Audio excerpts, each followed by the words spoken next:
Breaking news this morning. We're going to begin with the dangerous international tensions over that horrific attack in Syria. And news now on that new strike on Syria after the suspected chemical attack killing 40 citizens, including women and children in the city of Douma, that's just outside the capital of Damascus. President Trump now issuing a series of threatening tweets saying President Putin, Russia and Iran are responsible for backing Animal Assad. Big price to pay. Russia now firing back this morning, calling reports of the attack a hoax and warning of serious consequences. So let's go right to ABC's chief global affairs correspondent, Martha Raddatz, who's with us this morning. Good morning, Martha. Good morning, David. These images are so disturbing. The children, the families in such distress, and already there are claims of retaliation. Overnight, a watchdog group reporting 14 were killed in a missile attack on a Syrian airbase. Pentagon officials say the U.S. is not conducting airstrikes in Syria. Russia and Syria claiming Israel is responsible for the strike. This follows that suspected chemical attack in Syria on Saturday. These chilling images appear to show the aftermath. Medical workers washing off young children and infants who are struggling to breathe. Many of the images too graphic to show. Entire families appear to have been killed by the attack. Rebel activists and rescuers say at least 40 are dead, suffocating from an unknown substance. The suspected chemical attack came after a months-long siege on the rebel-held district of Douma, near the Syrian capital of Damascus.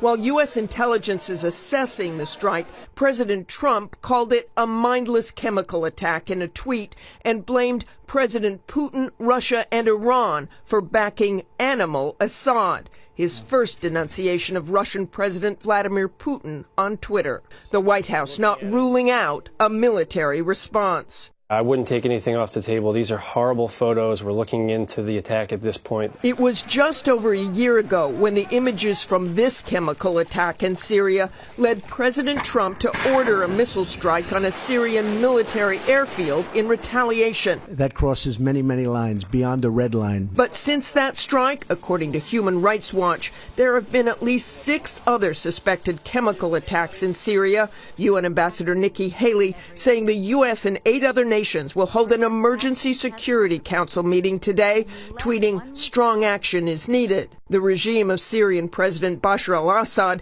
denies using chemical weapons, saying the videos are fabricated. And Russia is still backing Assad, warning that any military intervention could lead to the most serious consequences. All right, so let's get right back to Martha, because, Martha, you and I were on the air just over a week ago when President Trump suddenly announced on stage in Ohio, we'll be coming out of Syria. Words that surprised the Pentagon, the State Department at the time, and now this. He meets with top-level military leaders today? He does, David. President Trump has a previously scheduled meeting with high-level military leaders at the White House.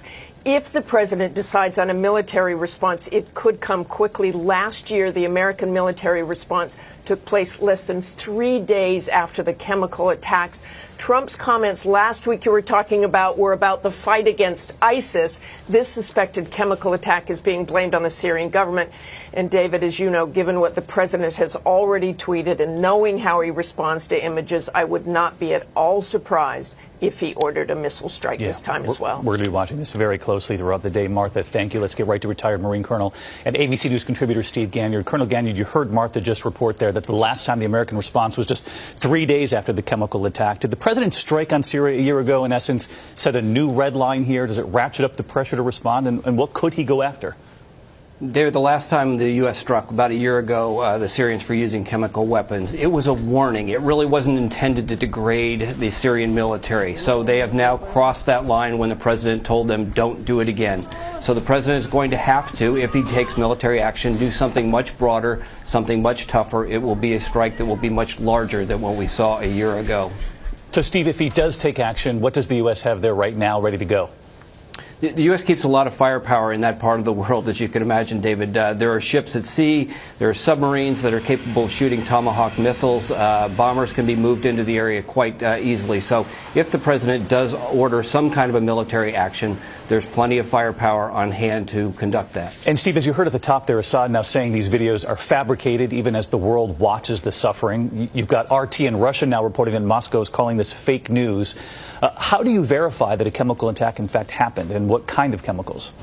It's difficult, David. A real chemical attack investigation would take weeks because you have to get on the ground, you have to look at the soil, you have to do the chemical analysis. The president has asked the U.S. intelligence community to come up with an answer in 12 hours. That is going to be very difficult to do. All right, he wants that answer in 12 hours. Steve, our thanks to you as well.